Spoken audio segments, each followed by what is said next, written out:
العالمين والصلاة والسلام على أشرف الأنبياء والمرسلين وعلى آله وأصحابه أجمعين. أما بعد فأعوذ بالله من الشيطان الرجيم. بسم الله الرحمن الرحيم. لقد كان لكم في رسول الله أسوة حسنة. صدق اللہ العظیم.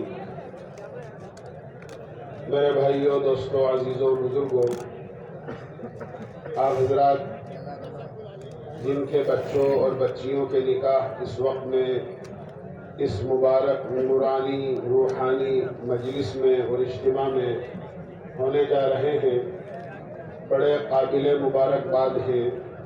اللہ تعالیٰ آپ کو، آپ کے بچوں اور بچیوں کے نکاحوں کو مبارک فرمائے.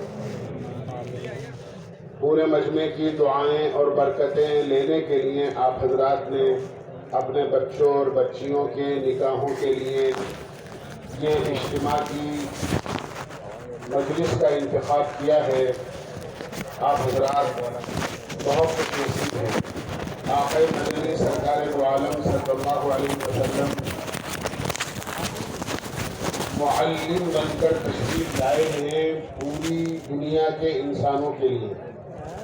آپ نے فرمایا بعثت معلما، میں معلم بنا کر بھیجا گیا ہوں. ایک جگہ آپ نے فرمایا انا لکم مثل الوالد لولدہ اعلمکم، میں تمہارے لیے مثل باپ کے ہوں، جیسے بیٹوں کے لیے اور اولاد کے لیے باپ ہوتا ہے، اور میں تمہیں سکھاتا ہوں. آپ نے ہمیں پورا مکمل دین سکھایا ہے.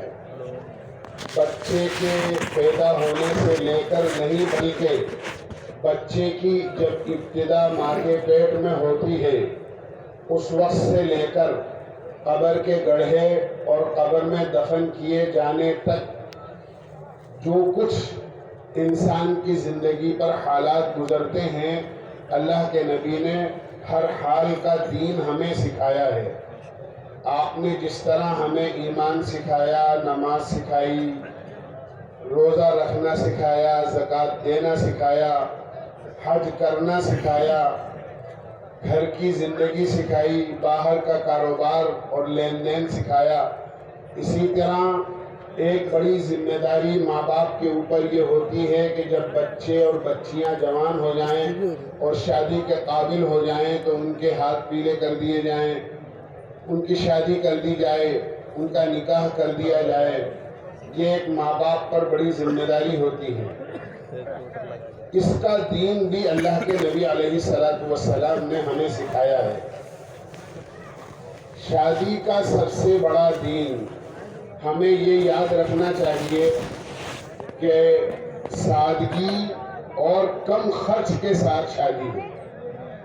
اللہ کے نبی علیہ السلام نے ارشاد فرمایا اعظم النکاح برکتاً ایسرہ مغنیٰ، سب سے زیادہ بابرکت شادی وہ ہے جس میں زیر باری بوجھ لڑکے والوں پر ہو یا لڑکی والوں پر ہو. سب سے کم بوجھ خرچے کا جب جس شادی میں ہوتا ہے وہ شادی سب سے زیادہ قابل مبارکباد ہوا کرتی ہے. ہمیں یاد رکھنا چاہیے کچھ مراحل شادی کے نکاح سے پہلے کے ہوتے ہیں، کوئی اسی طرح شادی کے موقع کا ایک مرحلہ ہوتا ہے، کچھ ایام نکاح اور شادی کے بعد کے ہوتے ہیں. شادی سے پہلے کا جو مرحلہ ہوتا ہے وہ بچوں اور بچیوں کے رشتے تلاش کرنے کا ہوتا ہے کہ بچہ جوان ہو گیا، بچی جوان ہو گئی، ان کی شادی کرنا ہے تو بچے کے لیے کیسی بچی ہونی چاہیے اور اسی طرح بچی کے لیے کیسا بچہ ہونا چاہیے. اللہ کے نبی علیہ السلام نے یہ چیز بھی ہمیں بتائی ہے اور یہ چیز بھی ہمیں سکھائی ہے. آپ نے فرمایا اذا جاءکم من ترضون دینہ وخلقہ فزوجوہ وَإِلَّا تَفْعَلُوهُ تَكُنْ فِتْنَةٌ فِي الْأَرْضِ وَفَسَادٌ كَبِيرٌ. جب تمہارے یہاں کوئی رشتہ آئے، کسی کا پیغام آئے تو آنے والے کو یہ دیکھ لو کہ آنے والے شرافت میں کیسے ہیں، اخلاق میں کیسے ہیں، دینداری میں کیسے ہیں۔ اگر تم بچے کی دینداری پر، شرافت پر مطمئن ہو تو بچی کا رشتہ اس سے طے کرو، اور خدا نہ خواستہ تم نے ایسا نہیں کیا، کسی اور چیز کو ملحوظ رکھا اور دینداری کو ملحوظ نہیں رکھا، تو فرمایا پھر فتنے آئیں گے، فساد آئیں گے، رشتوں میں محبتیں پیدا ہونے کے بجائے عداوتیں اور نفرتیں پیدا ہوں۔ بچی کے بارے میں فرمایا کہ جب بچہ جوان ہو جائے اور اس کے لیے کسی دلہن کی تلاش ہو اور بچی کی تلاش ہو، تو فرمایا تنکح المرأة ل40، عورت سے شادی 4 بنیادوں پر ہوتی ہے، لمالها ولحسبها ولجمالها ولدینها۔ بعض لوگ شادی حسن و جمال کی بنیاد پر کرتے ہیں کہ بچہ خوبصورت ہونا چاہیے، بچی خوبصورت ہونی چاہیے، صرف وہ یہی چیز دیکھتے ہیں۔ آقا مدنی سرکار دو عالم صلی اللہ علیہ وسلم کے نورانی ارشادات کی روشنی میں پتہ لگتا ہے کہ یہ طریقہ مسلمانوں کا نہیں ہے، بلکہ یہ نصارہ اور عیسائیوں کا طریقہ ہے۔ فرمایا بعض لوگ مال کو ملحوظ رکھتے ہیں، شادی میں لڑکی والوں سے بھی مال کی امید رکھتے ہیں، سامان زیادہ ملے گا، جہیز زیادہ ملے گا، کچھ اور چیزیں ملیں گی۔ اسی طرح لڑکی والے لڑکے والے میں یہ دیکھتے ہیں کہ لڑکا کماؤ پوت ہے، ہماری بچی کو خوب پال سکے گا، اچھی تنخواہ ہے، کہیں ملازم ہے یا بڑھیا بزنس مین ہے۔ بعض لوگ مال کو ملحوظ رکھتے ہیں جانبین سے۔ آپ نے فرمایا یہ یہودیوں کا طریقہ ہے۔ اسی طرح فرمایا بعض لوگ خاندان، حسب نسب، یہ اونچے خاندان کے ہیں، یہ اعلیٰ خاندان کے ہیں، سماج میں اور معاشرے میں ان کی بڑی عزت ہے، یہ بڑے اونچے اور بڑے لوگ سمجھے جاتے ہیں۔ فرمایا اس بنیاد پر شادی کرنا، حسب نسب کی بنیاد پر، فرمایا یہ زمانے جاہلیت کا طریقہ ہے۔ چوتھی چیز آپ نے فرمائی کہ ایک دین کی بنیاد پر شادی کی جاتی ہے، شرافت کی بنیاد پر شادی کی جاتی ہے، حیا اور پاک دامنی کی بنیاد پر شادی کی جاتی ہے۔ آپ نے فرمایا یہ میرا طریقہ ہے، جناب رسول اللہ صلی اللہ علیہ وسلم کا طریقہ یہ ہے کہ دین کی بنیاد پر شادی کی جائے۔ یہ شادی سے پہلے کے مراحل ہوتے ہیں جن میں بچوں کی اور بچیوں کی شادی اور رشتے کے لیے ایک دوسرے کے رشتے تلاش کیے جاتے ہیں۔ ہمیں اس کی بھی ہدایت ہے، ہمیں بچہ کیسا تلاش کرنا ہے اور بچی کیسی تلاش کرنا ہے۔ اسی طرح جب شادی کا موقع ہوتا ہے تو اللہ کے نبی علیہ السلام نے ارشاد فرمایا اعلنوا هذا النکاح واجعلوه فی المساجد، نکاح کو بتا کر کیا کرو، اعلان کر کے کیا کرو، اور اس کو مساجد میں منعقد کیا کرو۔ نکاح کی مجلس مسجد میں ہونی چاہیے۔ اعلان کر کے اور بتا کر نکاح کرنے کا مطلب یہ ہے لڑکا لڑکی آپس کے اندر فیس بک پر ایک دوسرے سے بات ہو گئی، لڑکے نے لڑکی کو پسند کر لیا اور لڑکی نے لڑکے کو پسند کر لیا، آپس کے اندر انہوں نے یہ طے کر لیا کہ ہمیں دونوں کو آپس میں شادی کرنی ہے، نہ ماں کو خبر، نہ باپ کو خبر، نہ رشتہ داروں کو خبر، چھپوا چوری کسی کے پاس دور جا کر نکاح کر لیا۔ آپ نے ایسے نکاحوں سے منع فرمایا ہے۔ زندگی بھر ماں باپ بچوں کو پالتے ہیں، پوستے ہیں اور ان کی تعلیم و تربیت کا انتظام کرتے ہیں، ان کی پرورش کرتے ہیں۔ بچہ اور بچی جوان ہونے کے بعد جب ماں باپ سے یہ کہتے ہیں ہماری بعد کی زندگی اور ہمارے مستقبل اور ہمارے فیوچر کے اندر آپ دخل نہ دیں، ہم نے اپنی زندگی کا راستہ خود اپنی چوائس سے اور اپنی مرضی سے اختیار کر لیا ہے، یاد رکھیں یہ ماں باپ کے لیے سب سے زیادہ تکلیف دہ چیز ہوتی ہے۔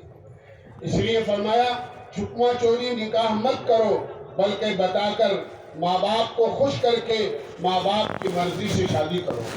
اور مسجد میں نکاح کی مجلس منعقد کرو.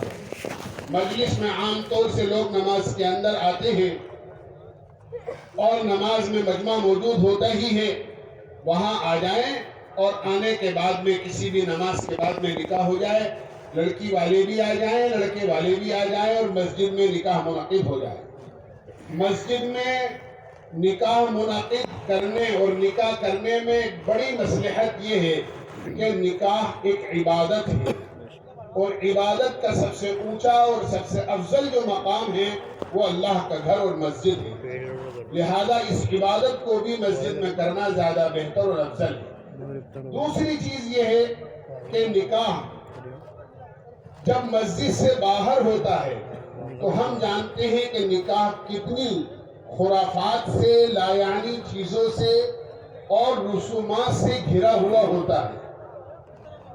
خاص طور سے دولہا کے آس پاس کا جو منظر ہوتا ہے، سنجیدہ اور سمجھدار آدمی تو ہمت ہی نہیں کر پاتا ہے کہ وہ دولہا کے پاس تخت پر جا کر بیٹھے.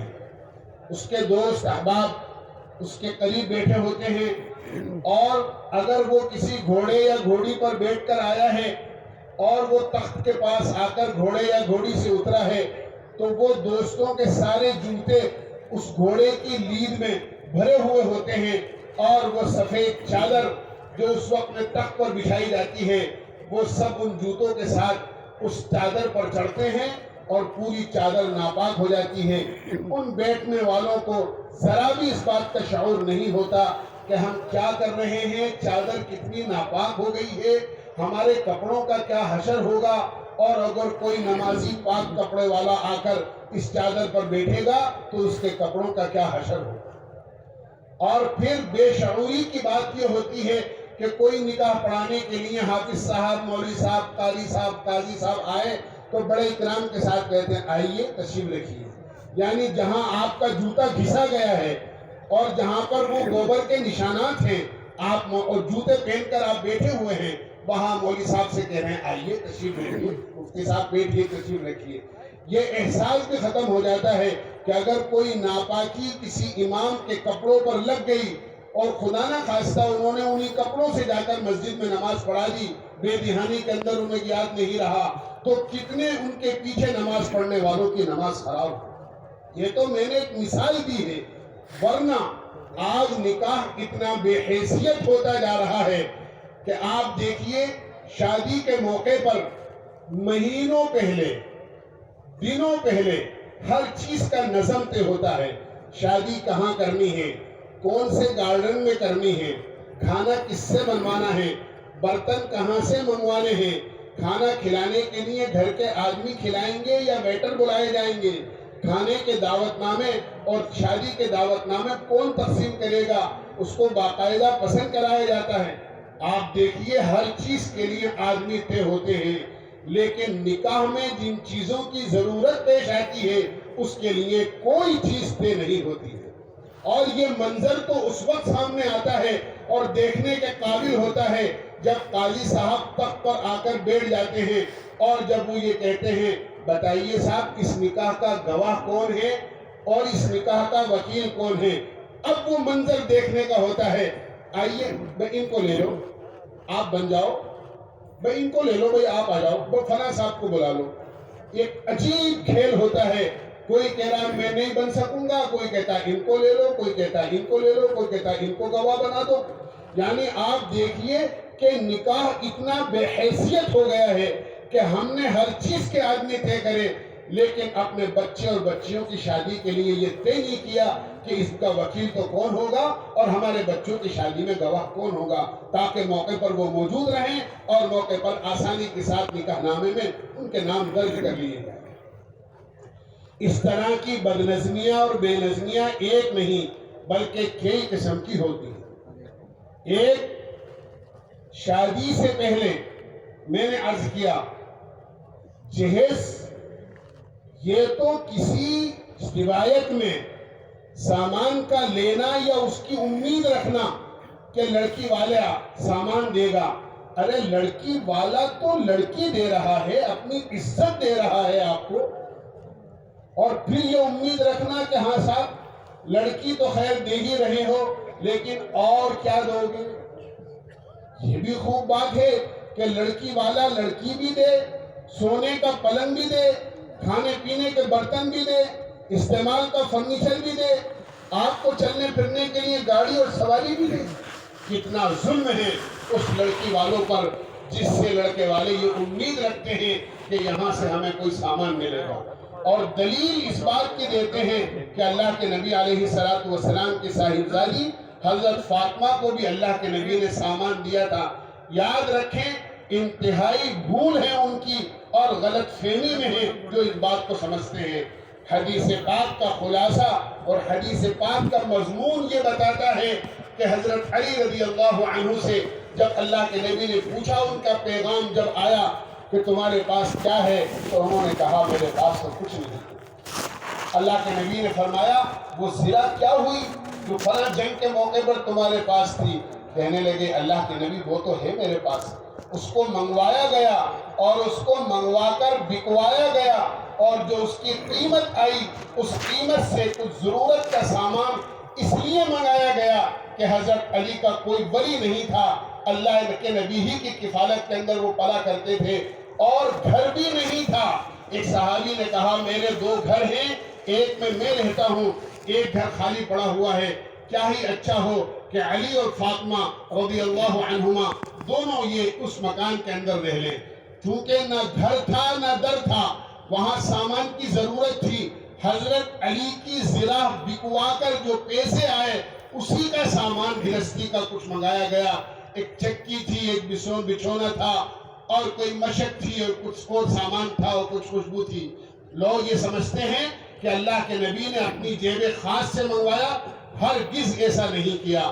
دولہا ہی کے پیسے تھے جن کا یہ سامان منگایا گیا تھا۔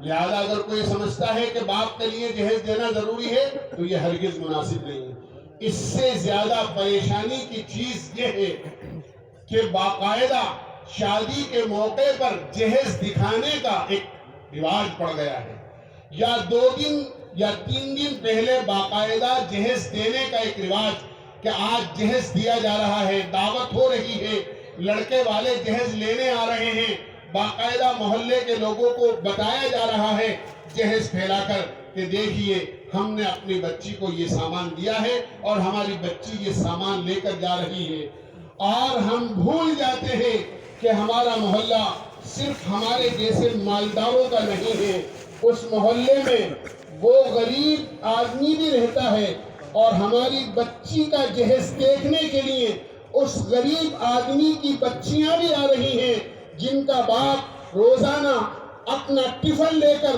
چوکی پر جاتا ہے اور دن بھر انتظار کرتا ہے کوئی مجھے اپنی مزدوری پر رکھ لے، لیکن اس کے بڑھاپے کو دیکھ کر، اس کے ہاتھ پیروں کی کمزوری کو دیکھ کر کوئی اس کو مزدوری پر لے جانے کو تیار نہیں ہوتا، اور وہ اپنا وہ ٹفن جو کام کرنے کے دوران کھانے کے لیے گھر سے لے کر جاتا ہے، خالی ہاتھ وہ اپنا ٹفن جب شام کو یا دوپہر کو مزدوری نہ ملنے کی وجہ سے واپس لے کر لوٹتا ہے، اس کا ایک ایک قدم 10 کلو کا ہوتا ہے، اور اس کو شرم آتی ہے بغیر مزدوری کے میں اپنے گھر میں جا کر کیا منہ دکھاؤں گا، آج تو میرے گھر کا چولہا بھی نہیں جل سکے گا۔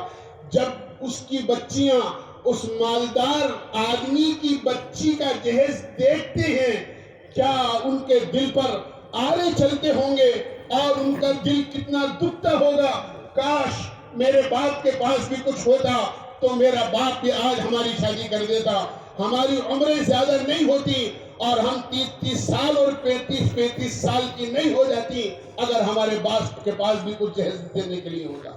یاد رکھیں اگر ہماری اس فنکشن کی وجہ سے، ہمارے اس سامانوں کو دکھانے کی وجہ سے کسی غریب کی بچی کا دل دکھتا ہے اور اس غریب کی بچیوں کے لیے شادیاں مشکل ہو جاتی ہیں، یاد رکھیں اسی دن سے اللہ کی طرف سے آپ کے بچوں کے درمیان میں بجائے محبتیں ڈالنے کے اللہ کی طرف سے نفرتیں ڈالنے کا فیصلہ ہو چکا ہوتا ہے، اس لیے کہ آپ نے غریبوں کا دل دکھایا ہے، آپ اپنی بچی کو دے رہے ہیں تو آپ دکھانے کی کیا ضرورت ہے، نمائش کی کیا ضرورت ہے؟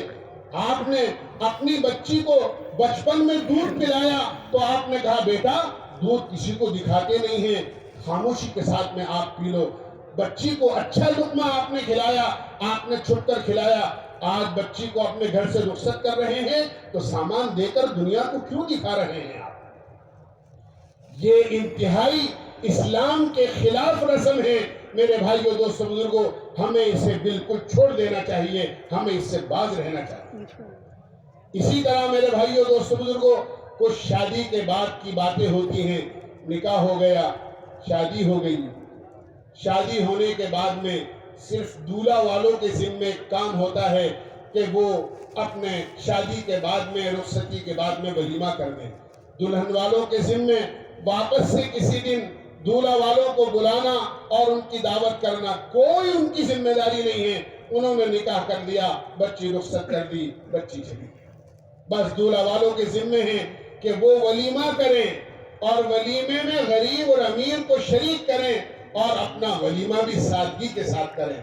آقا مدنی سرکار دو عالم صلی اللہ علیہ وسلم کی کئی شادیاں ہوئی اور ان کی بڑی بڑی مصلحتیں ہیں جو اس وقت میں بیان کرنے کی گنجائش نہیں ہے اور نہ موقع ہے، لیکن اللہ کے نبی علیہ السلام کی شادی ہو رہی ہے دو جہاں کے سردار کی، اور ولیمہ ہو رہا ہے۔ کس طرح ولیمہ ہو رہا ہے؟ ایک شادی کا ولیمہ ہوا، آپ سفر میں ہیں، اللہ کے نبی علیہ السلام نے صحابہ سے فرمایا تمہارے پاس سفر کا توشہ ہے؟ صحابہ نے فرمایا ہاں موجود ہے۔ کسی کے پاس ستو تھے، کسی کے پاس پنیر تھا، کسی کے پاس کھجوریں تھیں، توشہ جمع کیا گیا، خالی دسترخوان بچھایا گیا، آپ نے سب کو دسترخوان پر پھیلا دیا، فرمایا سب مل کر اسے کھا لو، یہ تمہاری ماں کا ولیمہ ہے۔ حضرت عائشہ رضی اللہ عنہا فرماتی ہے خدا کی قسم میں اللہ کے نبی علیہ السلام کی سب سے محبوب بیوی تھی، لیکن جب میری شادی کا ولیمہ ہوا نہ کوئی بکرا اور بکری ذبح ہوئی بلکہ ایک دودھ کا پیالہ تھا جو اللہ کے نبی کی خدمت میں کہیں سے ہدیہ بھیجا گیا تھا۔ موجودہ صحابہ نے گھونٹ گھونٹ بھر کر اس پیالے سے دودھ پی لیا، یہی میری شادی کا ولیمہ تھا۔ لہذا پتہ چلا جیسی گنجائش ہو آسانی کے ساتھ بغیر زیرباری کے سادگی کے ساتھ لڑکے والوں کو اپنا ولیمہ کر دینا چاہیے۔ اسی طرح ایک بڑی ذمہ داری ہے کہ ماں باپ بچی کو یہ سبق دیں کہ اسے اپنے شوہر کے ساتھ اور سسرال میں کس طرح زندگی بسر کرنی ہے۔ باقاعدہ قرآن کریم میں، احادیث میں اللہ کے نبی علیہ السلام نے اور اللہ تعالیٰ نے قرآن کریم میں عورتوں کو سمجھایا ہے انہیں اپنے شوہر کے ساتھ کس طرح رہنا ہے۔ آپ نے مردوں کو سمجھایا ہے کہ مردوں کو اپنی بیویوں کو کس طرح رکھنا ہے۔ جب ایک دوسرے کے حقوق سے واقف ہوتا ہے تو زندگی بڑی اچھی خوشگوار گزرتی ہے، اس لیے کہ دونوں دیندار ہوتے ہیں، دونوں ایک دوسرے کے حقوق کی ادائیگی کی فکر کرتے ہیں۔ اگر ظاہری اسباب میں جو چیزیں شادی کے موقع پر ہم دیکھتے ہیں اگر اس میں ڈفرینس بھی ہوتا ہے تو کوئی ایسی بات نہیں ہوتی ہے، دونوں خوش رہتے ہیں۔ ایک بہت بڑے بزرگ گزرے ہیں، بڑے عالم بھی تھے، انتہائی رنگ کے کالے تھے، ان کی بیوی انتہائی خوبصورت تھی، لیکن دونوں دیندار تھے۔ دونوں کا اللہ نے رشتہ لکھا تھا، رشتہ ہو گیا، شادی ہو گئی۔ ایک دن دسترخوان پر بیٹھ کر دونوں کھانا کھا رہے تھے، بیوی نے اپنے شوہر سے کہا ہم دونوں جنتی ہیں۔ شوہر کہنے لگے بے شک بات تو صحیح ہے، ہم جنتی ہیں، ایمان والے، لیکن تم نے کس بنیاد پر کہا؟ کہنے لگی جب آپ مجھے دیکھتے ہیں تو اللہ نے مجھ جیسی خوبصورت بیوی آپ کو عطا فرمائی، آپ مجھے دیکھ کر اللہ کا شکر ادا کرتے ہیں، اے اللہ میں رنگ کا کالا ہوں لیکن آپ نے مجھے اتنی خوبصورت بیوی دی ہے، اور جب میں آپ کو دیکھتی ہوں تو میں صبر کرتی ہوں، اللہ نے میرا رشتہ آپ کے ساتھ لکھا تھا، اور شکر کرنے والا بھی جنت میں ہے اور صبر کرنے والا بھی جنت میں ہے۔ دونوں میں کتنا ڈیفرنس ہے، لیکن دونوں ایک دوسرے سے خوش ہیں، اس لیے کہ دونوں میں دینداری ہے۔ حدیث پاک کا مضمون یہ بتاتا ہے کہ جب بیوی اپنے شوہر کو دیکھ کر خوش ہوتی ہے گھر میں اور خدمت کرتی ہے اور اس کی فرما برداری کرتی ہے، اسی طرح شوہر اپنی بیوی کو دیکھ کر خوش ہوتا ہے اور غلط دوسری طرف نظریں ڈالنے سے اپنے آپ کو محفوظ رکھتا ہے۔ بیوی شوہر کو محبت سے دیکھ رہی ہے، شوہر بیوی کو محبت سے دیکھ رہا ہے، اللہ آسمانوں کے اوپر سے ان دونوں کو اپنی رحمت کی نظر سے دیکھتا ہے۔ اس لیے ہم یہ طے کریں کہ ہم اپنے بچوں کی اور بچیوں کی شادی سادگی کے ساتھ کریں گے۔ آج زیادہ مہنگی شادیوں نے غریبوں کے لیے شادیاں مشکل کر دی ہیں۔ کیا میں آپ سے عرض کروں، ایک ہوٹل سے کچھ مسلمان نوجوان لڑکیاں نامناسب حالت میں نامناسب غیر شرعی کام کرتے ہوئے پکڑی گئی۔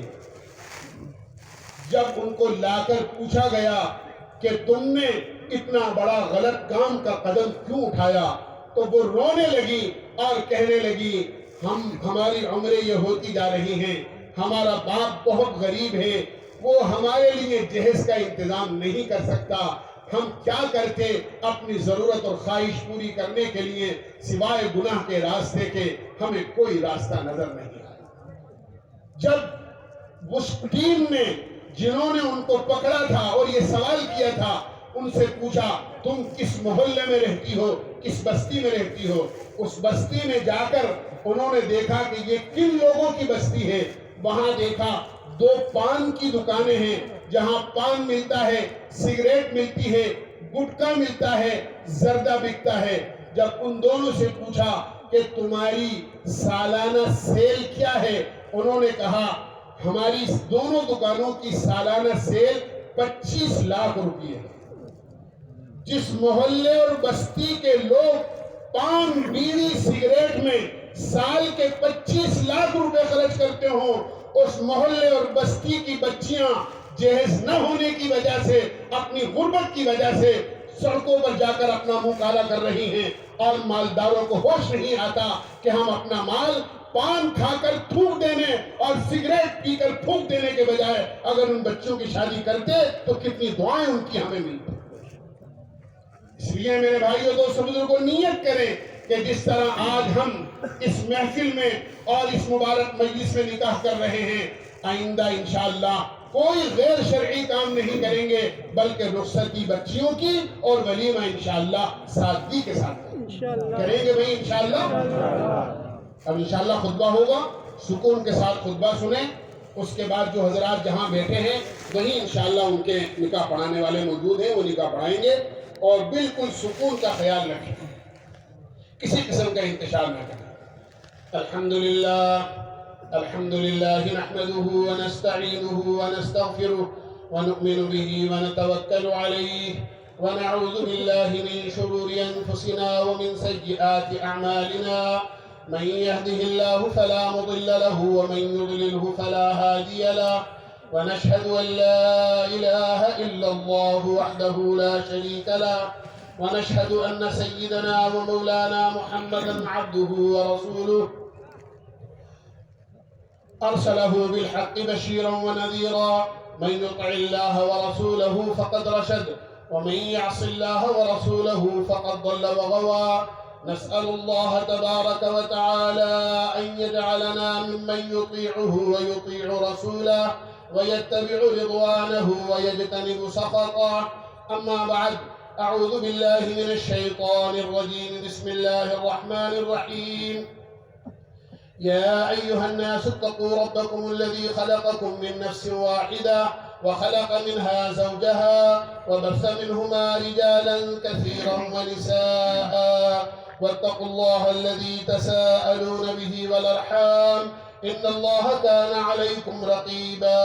وقال الله سبحانه وتعالى: يا أيها الذين آمنوا اتقوا الله وقولوا قولا سديدا يصلح لكم أعمالكم ويغفر لكم ذنوبكم، ومن يطع الله ورسوله فقد فاز فوزا عظيما.